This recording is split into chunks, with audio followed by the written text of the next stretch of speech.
Good morning, friends.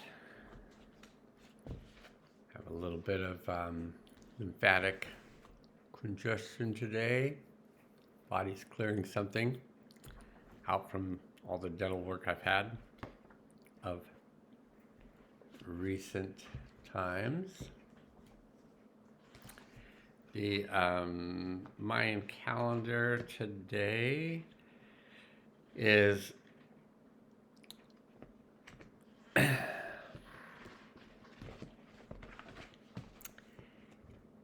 a red overtone serpent. Saturday, March 29th. There's also a partial solar eclipse today, and a new moon was at 3:57 a.m. Pacific Standard Time. So before we, just a little puffy up in there as well, before we roll onto the Mayan calendar reading, let's just set up the healing field and start out by stating out loud, I connect to my deep self. I connect to my higher self. Connect to my highest self. Ground myself to the healing center of the earth. I open myself to the healing power of the One. Choose to let go of anything no longer useful to me now. And if you want help with your healing work with the seventh dimensional beings, the Hathors, I highly recommend them. You state, I choose to work with the Hathors.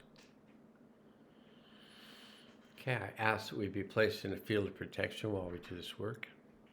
And I ask the higher self to take us through the portal of time to the event that would be of the highest good, released and integrated at this time. And I invite all souls affected by the event to return to the event, release and integrate the energy of the event for themselves. And I ask that they be placed in a field of protection while they do their work. And upon arrival at the event, I ask the higher self to assist us to release and integrate all energies of the event, gently and easily, fully and completely, on all levels and through all space and time. Okay, red overtone serpent. So the overtone is tone 5. And tone 5 is about empowering, commanding, and service. So the principle of the center, so the 4 is the foundation of the structure. And the principle of the center, governed by the number 5, allows the order of the 4 to move as the seasons move around a common solar center. So tone 5 is the principle of center, which animates the world of form. Understanding the 13-tone wave spell as a sequence, the radiance of tone 5 amplifies the form structured by tone 4. Measured and defined, form is secure and ready to be radiantly shared with the empowered expression of tone 5. All radiance emanates from a center point. And so for our galaxy, our center point is the central sun, that our Earth and our sun travel in a 26,000-year cycle around the central sun, the Hunab Ku. And that's the center point, and that's the consciousness that we arise from, is that central sun and the conscious beings that are present in that space. So all radiance emanates from a center point. Every individual has a personal center, a place of strength. I don't know what your personal center is or mine either, but could be the solar plexus, could be our personal center in a way, could be that the heart's our personal center, could be that the spine is our personal center. And we'll be going into the spine a little bit with the red serpent. Every individual has a personal center, a place of strength and stillness in the core of one's being, a point of autonomy and authenticity, an inner sphere of fearless, egoless self-love.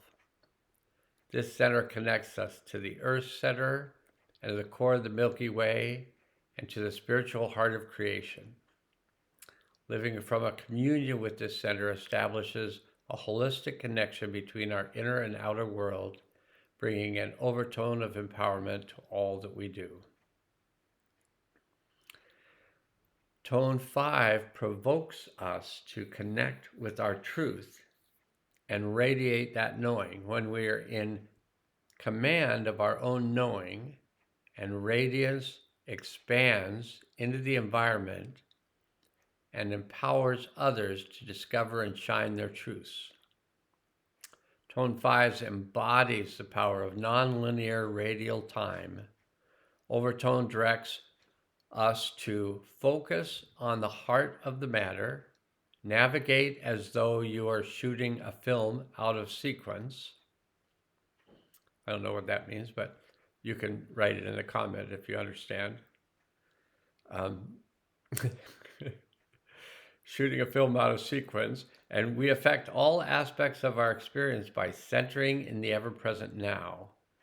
Center the mind in stillness, center the heart in love, center the body in breath, and you will find yourself centered in the cosmos. Okay, so today is a day of the red serpent, and the red is about the East, and it's about initiations. And the red serpent is about the crown, and it's about surviving and our life force and our instinct. And John Lee, who I think was a musician, said these words, "I've learned that the body listens to rhythms the mind can't even hear." So red serpent represents our primal nature, our instinctual body, wisdom, our sensuality, creativity, and passion. Serpent reminds us to center in our earthly vehicles, honoring them as incredible sensual mechanisms, recognizing that our bodies offer us infinite opportunity for experience. They are our living temples, our one and only home for this lifetime. As our partners in life, our bodily vessels invite us to nourish ourselves, to ground, to breathe, to stretch, to move, to dance, to feel, to discover, to physically express, and above all, to sense, to be creatures, not intellects. Follow the body, it has a language all its own. Intimately connected to our soul, our serpent bodies and its senses are gateways to that which lies beyond the body, offering themselves as a conduit to access this greater wholeness. As a tool and guide, our bodies are our allies in self-intimacy, renewal, and empowerment.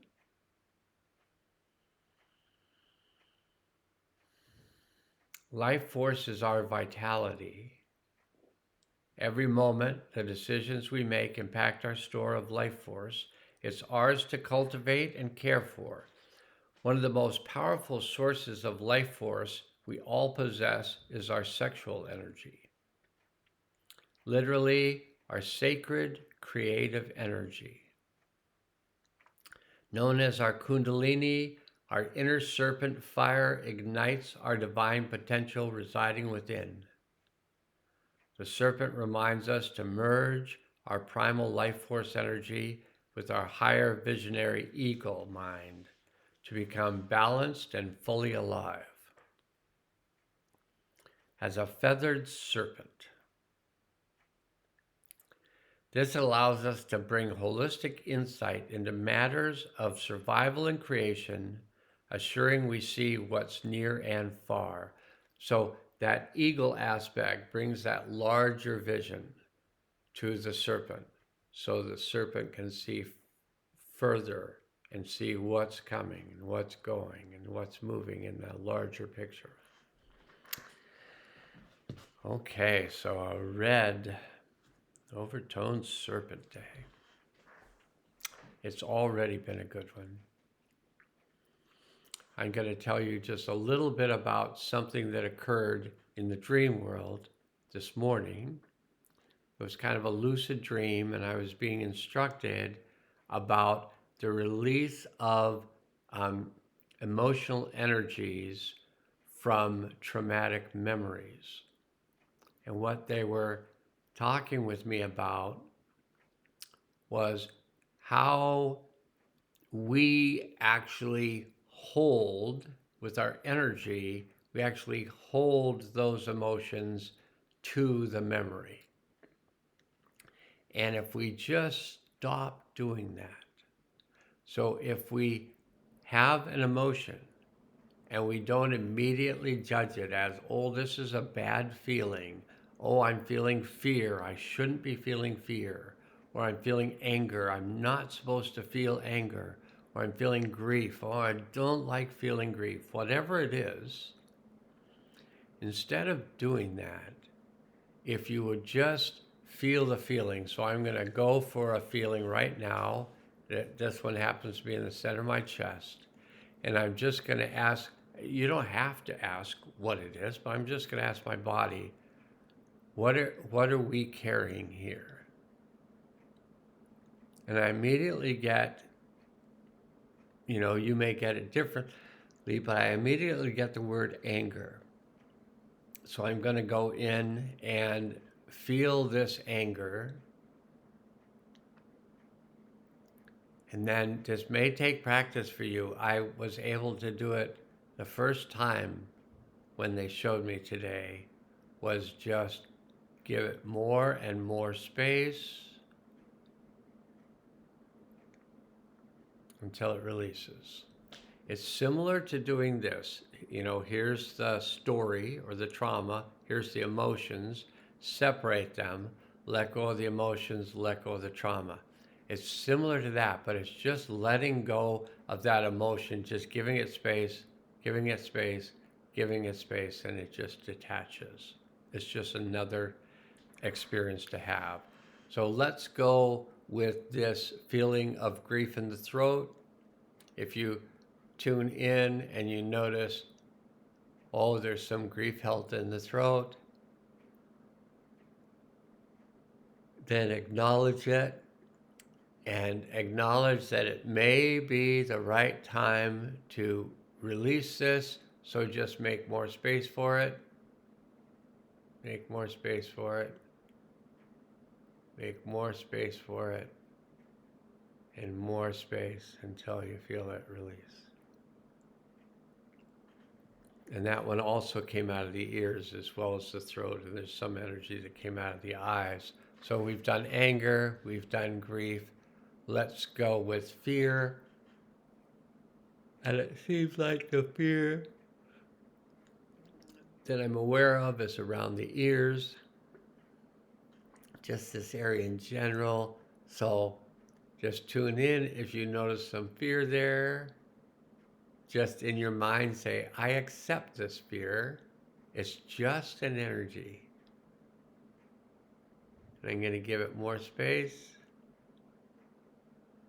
and more space, and more space until I feel it release.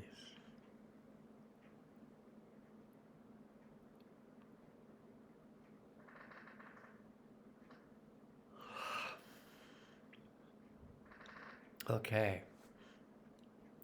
That's just a little brief class on something I learned this morning. Now, to complete, if you don't feel done with the work with the healing field, then you can hit pause and come back to this later. But if you feel like, okay, I've cleared these energetics, then I'm going to ask the higher self to assist all the souls that return to the event to combine with that part of their soul that had remained at the event and bring that combined soul back into their body in present time with all of its wisdom, power, and clarity, compassion, curiosity, and kindness. And I ask all the souls to ground themselves in the healing center of the earth with peace and joy, and to open up the portal. There's a big portal. Open up the big portal for the delivery of the energies, the new energies, into the world at this time. Portal's still opening.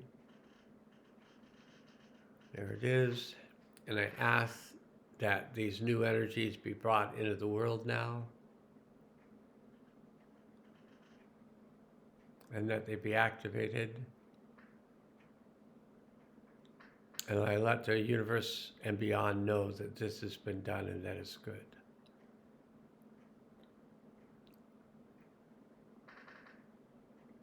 Okay, that's your Mayan calendar reading for the day.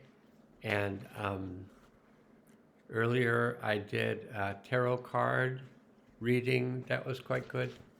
You're welcome to go to the channel, Observational Healing, if you're watching this video on YouTube, then it says Stephen McLean, Observational Healing. If you click on that, it'll take you to my channel. And then in my channel, if you click on videos, then it'll show the most recent videos that have been made.